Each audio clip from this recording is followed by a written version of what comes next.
Merhaba arkadaşlar. Milleti tanımlamanın göründüğü kadar kolay bir iş olmadığını, yani milleti oluşturan değişik unsurlar tek tek ele alındığında dünyadaki birçok milletin tanımlanmasının bu unsurlara göre mümkün olmadığını görmüştük.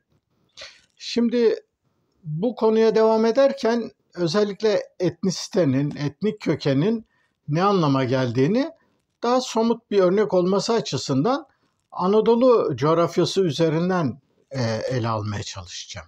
Bildiğiniz gibi Anadolu coğrafyası bir geçiş güzergahı olduğu için yani Asya, Afrika, Avrupa arasında gidiş gelişler bakımından, kavimler göçü bakımından Anadolu bir kavşak noktası gibi bir şey. Millet ve milliyetçilik tartışmaları söz konusu olduğunda sık sık geçen kavramlardan birisi melting pot, İngilizcesiyle melting pot denilen eritme potası kavramı vardır. Bu eritme potasının anlamı şudur, madencilikte geçer. Yani madencilikte herhangi bir madeni işlemek, işte onu diğerlerinden ayrıştırmak için önce ısıtılır. Isıtıldığı zaman belli ısı farklarına göre belli madenler erimeye başlar. Onlar diğerlerinden ayrılır falan. Şimdi madenci potası ya da eritme potasının anlamı özellikle Amerika Birleşik Devletleri bunun çarpıcı örneği olarak ve sık sık verilen bir örnektir. Çünkü bildiğiniz gibi Amerika'ya Avrupa'dan göçlerin başlamasıyla birlikte yani birkaç yüzyıl içerisinde Avrupa'nın ve dünyanın dört bir yanından, çünkü sadece Avrupa'dan değil, Afrika'dan köleler götürüldü, Asya'nın değişik bölgelerinden bir sürü insanlar Amerika'nın yolunu tuttular ve dolayısıyla Amerika'da bir melting pot, yani bir erime potası gibi sayısız unsur, etnik kökenden gelen insanlar bir araya geldiler ve bir Amerikan ulusu ortaya çıktı. Şimdi Amerikan ulusu ortaya çıktı fakat şimdi bu süreç çok hızlı bir biçimde gerçekleşti ve anayasal, hukuki vatandaşlık üzerine bir Amerikan ulusunun ortaya çıkmasıyla birlikte bu milliyetçiliğin özgün bir biçimlenmesi olarak kabul edildi. Oysa ki Anadolu'da milletleşme hikayesi kuşkusuz çok geç başladı.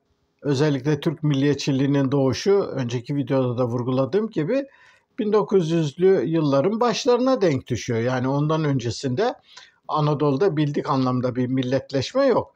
Fakat Anadolu'da ta binlerce yıllık geçmişine dayalı çok etnik kökenli farklı yüzlerce topluluğun bir arada kaynaştığı çok ilginç bir bileşim var. Şimdi bu ilginç bileşime ilişkin örneğin herhalde bir 10-15 sene vardır.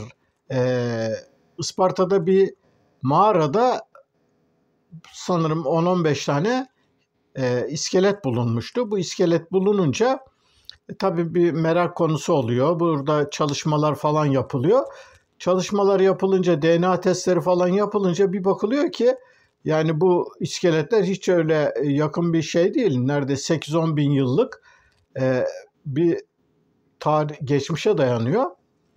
Bunun üzerine derken o mağaranın yakınında bulunan birkaç köy var. O köylerden köylülerin DNA testleri yapılıyor ve bu kemiklerle ilişkilerinin olup olmadığı merak ediliyor.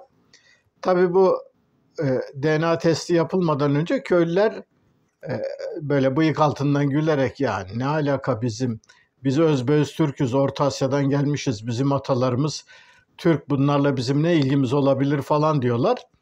Fakat daha sonra tahlil sonuçları ortaya çıkıyor ki o 8-10 bin yıllık kemiklerle köylülerin çoğunun DNA'ları birebir uyuşuyor. Yani aynı soydan geliyorlar. Şimdi biz işte Orta Asya'dan geldik, özbeöz Türküz diyen insanların çoğu aslında oranın otantik yerel halkının devamı oldukları ortaya çıkıyor. Şimdi Anadolu'nun her yeri aslında böyle. Yani nasıl böyle? Biliyorsunuz ilk çağda Anadolu halkları diye internete yazıp girdiğinizde karşınıza sayısız topluluk, devlet isimleri çıkar. İşte Likyalılar, Karyalılar, Bitinyalılar, Misyalılar, Lidyalılar, Frikler, Luviler, Lutiler, Hititler, Urartular, böyle yüzlerce farklı isim var. Peki bu yüzlerce farklı isimle anılan insanlar ne oldu Anadolu'da? Bunların hiçbirisi, Anadolu'nun geçmiş tarihine bakıldığında kuşkusuz savaşlar var ama geçmiş dönemlere ilişkin öyle etnik bir temizlik, birileri gelip diğer bir kavmi, bir topluluğu, kabileyi tümüyle yani son bireyine kadar kılıçtan geçirmesi diye bir örnek yok. Şimdi bu böyle bir örnek olmadığı için Anadolu'da bugün bir halklar çorbasıdır diyebiliriz. Şimdi buna ilişkin çok çarpıcı veriler var. Örneğin şimdi ismini unuttum fakat sanırım bir Fransız seyyah olması gerekiyor. Bu seyyah Türkiye üzerinden geçerek işte Arabistan'a falan gidiyor. Dönüşte Ankara'ya uğruyor. Ankara'ya uğradığında o zaman bir şey merak ediyor. İncil'de geçen Aziz Petrus'un Galatlara Mektup diye bir önemli bölümleri vardır İncil'de. Bu Galatlar aslında Ankara'da yaşayan Keltlerdir. Şimdi geçmişte ana vatanları tam olarak neresi olduğu bilinmese de Keltler Avrupa'ya iz bırakmış çok otantik bir halk topluluğu. Keltlerin bugünkü mirasçıları olan 6 tane topluluk var. İrlandalılar, İskoçlar, Galler, Fransa'da Bretonyalılar, İngiltere'de Man Adası'nda yaşayan Manlılar, bir de Cornish denilen bir bölge var. Cornish halkı. Bunlar yani bu 6 halk Kelt kökenli halklar olarak bilinirler ve Keltlerin bulundukları yörelere göre de isimleri değişir. Yani bunlara örneğin Anadolu'daki Keltlere Galatlar denir. Galatlar eskiden Keltlerin yoğun yaşadığı Avrupa'da Almanya, Fransa, Bohemya, Macaristan, Avusturya buralarda geniş bir coğrafyaya Galya denirdi. Sezar'ın zaten ünlü Galya savaşları hep bu Keltlerle yapılmıştır ve Keltlerin yazıları olmadığı için, olsa da bunlar Druid denilen bir dinsel şaman gibi dinsel liderlerinin önderliğinde bir takım faaliyetlerini yürüttükleri için bunların kültürlerine ilişkin ayrıntılı bilgiler yok. Neyse ben sözü unutmayayım. Fransız seyyaha döneceğim. Bu seyyah merak ederek Ankara'daki Galatları üzerine araştırma yapmak istiyor. Geliyor. İşte Ankara'nın sokaklarında falan dolaşıyor. Orada şimdi Ankara'da böyle uzun boylu, mavi gözlü, sarışın insanlar görüyor. Ve Keltleri de çok iyi bildiği için Fransa'dan herhalde diyor Galatların torunları buralarda sokaklarda geziyor ama bu Galatlara ilişkin hiçbir iz, hiçbir şey bulamıyor. Yok yani. Adamlar sanki buhar olup gitmişler. Tabii buhar olmamışlar. Ankara'nın nüfusu içerisine karışarak Galatlar olmuş, yok olmuş. Yani isim olarak yok olmuşlar. Yoksa Galatlar örneğin Türkiye coğrafyasında değişik şehirlerin isimlerinde Galatların isimleri çok net olarak belli. Örneğin hem etimolojiyle ilgili arkadaşlar açısından hem de genel kültür açısından bir ipucu olması açısından bu Galatların öyküsünden kısaca bahsetsem iyi olur.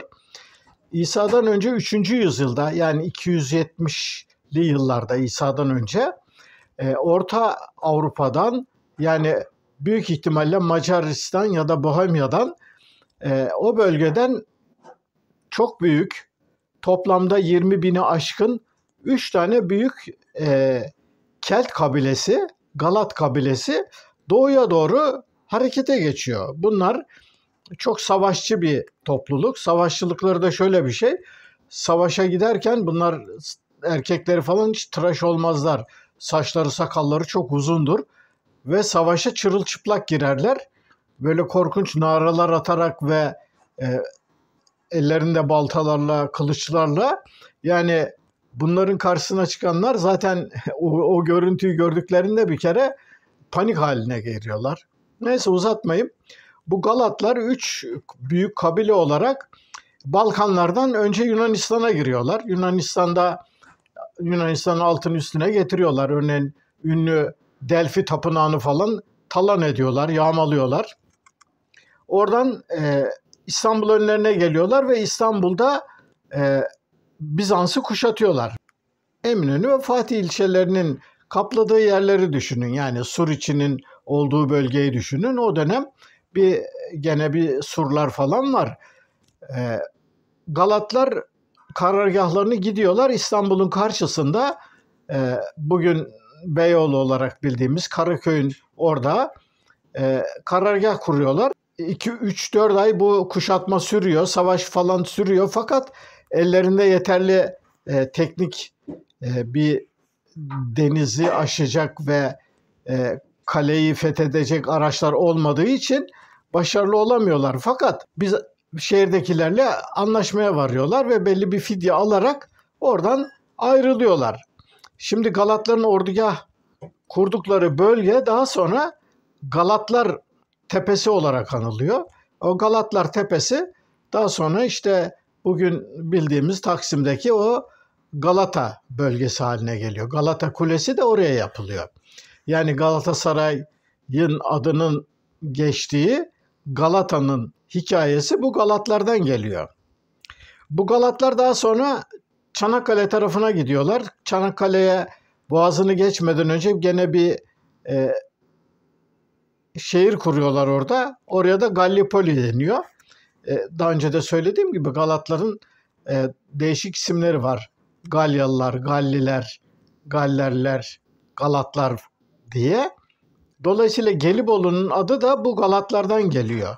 Sonuçta Gelibolu'yu kuruyorlar. Gelibolu'dan karşıya geçiyorlar. Daha sonra aşağıya doğru gidiyorlar. Efes'e gidiyorlar. Efes'i talan ediyorlar. Oradan da daha aşağıya kadar, ta Antakya'ya kadar gidiyorlar. Antakya'ya kadar gittikten sonra orada İskender öldükten sonra, çünkü İskender'in ölmesinden kısa bir süre sonra gerçekleşiyor bu olaylar.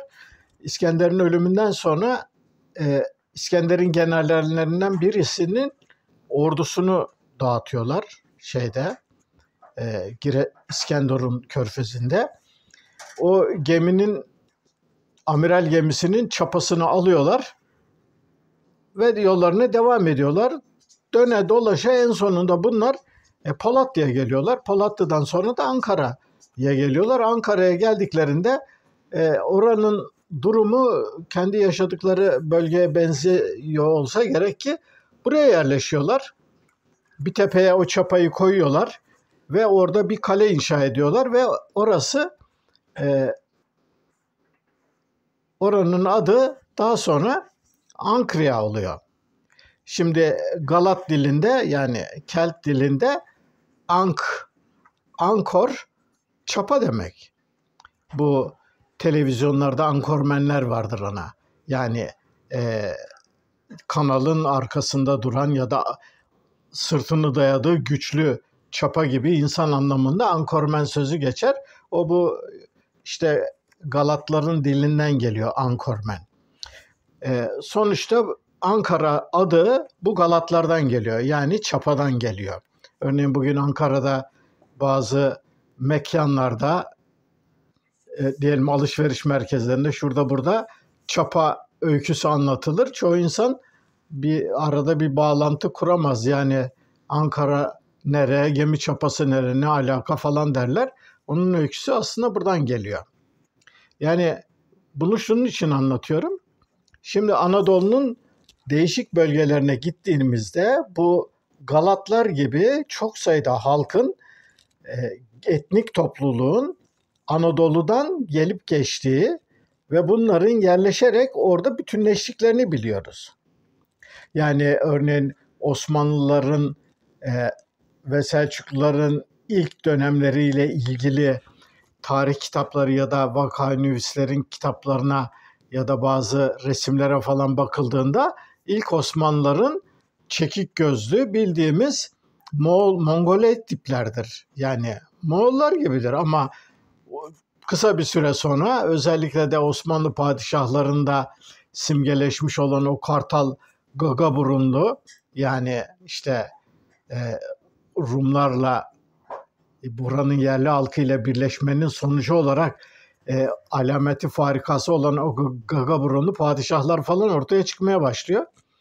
Yani demek istediğim Anadolu'nun her yanı böylesi farklı kökenlerden gelen insanların bir araya yaşadıkları bir eritme potasıdır. Şimdi bu eritme potasının Amerika'dan farkı şu: buraya gelenler, Anadolu'ya gelenler öylesine uzun bir süreçte barışçıl ekonomik ilişkiler ve ona bağlı karşılıklı sosyal ilişkilerin gelişmesi sonucu öylesine bir kaynaşma içerisine girmişlerdir ki, biraz önce bu Galatlar, Gelibolu, Ankara örneklerini verdiğim gibi bugün Türkiye'deki değişik yer isimlerinin, özellikle de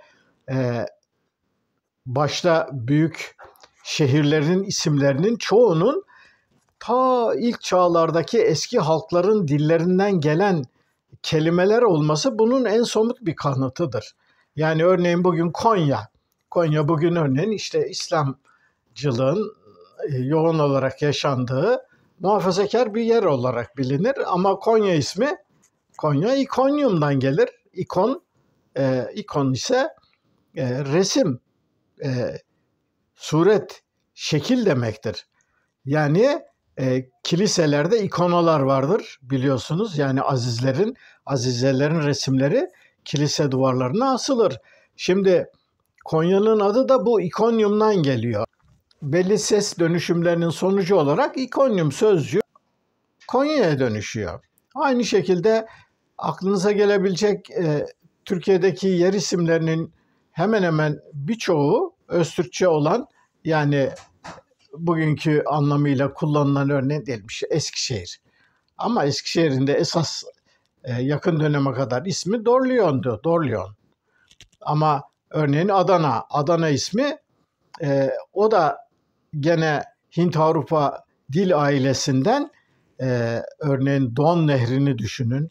Rusya'daki Dnyeper Nehri, ondan sonra Avrupa'yı boydan boya geçen Tuna Nehri ki aslı Danube'dir. Bütün bu nehir isimlerinin başında Dan, Danube. Bunlar hep Dan'dan gelir ve bunlar Hint-Avrupa eski dilinde ırmak, akarsu anlamına gelir. Dolayısıyla Adana'nın ismi de Seyhun ve Ceyhun nehirlerini düşünün. Deki akarsu anlamına gelen Dan kelimesinden geliyor. Bunun gibi Aksaray'ından Tokat'ına, işte Giresun'dan Trabzon'una, bütün Türkiye'deki belli başlı şehirlerin hepsinin isimleri yabancı isimlerdir. Yani buranın yerli halklarının dillerinden gelen isimlerdir. Ve bu isimlerin bugün de hala kullanılıyor olması, bu Anadolu topraklarının aslında uzun süreli bir ergitme potası, yani halkların birbirine kaynaştığı bir merkez olması anlamına geliyor. Şimdi durum böyle olunca Türk milliyetçiliğini etnik temelde, özellikle de Turancılıkla bağlantı kurarak soyut bir atasal, ırksal bir kökene dayandırarak milliyetçilik yapmaya çalışanların onulmaz bir çelişki içinde olduklarını görmek çok daha kolay oluyor. Bu anlamıyla diyelim Atatürk milliyetçiliği, yani etnik kökeni birebir kendine ölçüt olarak almadan kendini anayasal ya da hukuksal bağlayıcılıkla bir milliyetçilik biçimde tanımlaması bu ırkçılığa ve etnik kökene dayalı milliyetçilik çabalarına nazaran daha mantıklı ve akılcı gözükebiliyor. Fakat burada aslında etnik temelin bir milleti oluşturma bakımından vazgeçilmez bir unsur olmadığı ve etnik temele dayalı olarak milletlerin gelişmelerinin bir dizi başka koşula bağlı olduğunu çok somut biçimde görebiliyoruz. Yani örneğin dünyada bugün etnik temelleri çok net olan ve diğer çevrelerindeki topluluklardan farklılaşmış belli topluluklar var. Örneğin işte İspanya'da Katalanlar ya da işte İngiltere'de İrlandalılar, İskoçlar, Galler, Fransa'da Oksitanlar, İspanya'da Basklar. Yani değişik ülkelerde etnik köken bakımından geçmişe gittiğimizde milletleri bu etnik kökene bağlı olarak tanımlama çabaları belli ülkeler söz konusu olduğunda mümkün olabiliyor. Fakat belli koşullar sağlanmadığında bu etnik kökene dayalı milletleşme çabaları siyasi engellerle ya da başka kültürel bazı önlemlerle egemen devletlerin sürdürdükleri engellenmesi söz konusu olabiliyor. Zaten buradan hareketle bazı araştırmacılar etnik temelle millet arasındaki esas farkın milletlerin siyasi çabalarla ve devletleşmeyle ortaya çıktıkları noktasında ayırt edildiğini söylüyorlar. Bu belli örnekler açısından bakıldığında etnik kökene dayalı milletleşmelerin olduğunu somut bir biçimde görebiliyoruz. Ama şimdi bugün dünyada yaklaşık 200'ü aşkın devlet var. Bunların çoğu ulus devlet olarak geçiyor. Fakat etnik topluluklara baktığımızda herhalde bir 7-8 bin etnik topluluktan söz ediliyor. Tek başına örneğin Hindistan'da neredeyse 700-800'e yakın etnik topluluk var. Yani Türkiye'de bile bugün bazı siyasi tartışmalarda geçtiğinde adları sıralanmaya başlandığında yani sayı belki 50'yi de bulur. Yani işte Çerkez, Abaza, Lezgi, ondan sonra Pomak, Boşnak, Çıtak, yani aklınıza gelebilecek onlarca farklı etnik kökenden gelen insanlar var. Bu sayı örneğin İran'da bildiğim kadarıyla 100'ün üzerinde. Fakat bu kadar çok etnik topluluğun olmasına rağmen bu etnik toplulukların çok küçük bir kısmı ancak devletleşebiliyorlar ve milli devlet haline gelebiliyorlar. Bu da bize milletleşmenin aslında otomatikman etnik toplulukların siyasi güç araçları vasıtasıyla devletleşmediklerini çok somut bir biçimde ortaya koyuyor. Demek ki milletin oluşması bakımından etnik temel elverişli, birçok örnekte işe yarar bir kurucu unsur olarak ele alınabiliyor. Ama bazı örneklerde bazı toplulukların milletleşme hikayelerinde bu unsur hiçbir önem arz etmiyor. Bunu da tespit etmek ve göz önünde tutmak zorundayız. Millet ve milliyetçilik tartışmaları bakımından konunun bu yanı son derece önemli. Yani etnisiteler, etnik topluluklar otomatikman milletlere kendiliğinden dönüşmüyorlar. Onların milletlere dönüşmeleri belli toplumsal siyasi koşullarda ancak mümkün olabiliyor. Bu videonun da sonuna geldim. Beni dinlediğiniz için teşekkür ederim. Yorum yapan, eleştiren, destek veren bütün arkadaşlara teşekkür ediyorum. Bir sonraki videoda buluşmak üzere. Hoşça kalın.